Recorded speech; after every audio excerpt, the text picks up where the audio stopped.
मलाई थाहा भएको कुरा यो प्रकृति, यो पहाड, यो झरना, यो हिमाल, यो आकाश जे पनि प्रकृतिमा छन् नि चुपचाप छन्।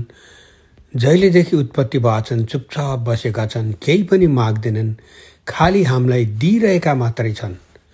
इभन त्यहाँ माथि बनेको बाटो पनि चुपचाप बस्छ, केही माग्दैन, हामीलाई यसले गन्तव्यमा पुर्याउँछ, जहाँ चाह्यो त्यही पुर्याउँछ। तर हाम्रो मन, यो मान्छेको मन भनेको चाहिँ फेरि कहिले पनि चुपचाप बस्दैन, कहिले पनि पुग्दैन यसलाई। यो भएन त्यो हुन्छ, त्यो भएन त्यो हुन्छ, त्यो भए झन् हुन्छ, झन् भयो भने झन् हुन्छ। यत्तिकै जाने कति डुल्छ यो मन, यति कुद्छ, यो बाटोमा कुदेको कार भन्दा पनि कयौं गुना बढीले गुड्छ। मान्छेलाई कहिले पनि पुग्दैन।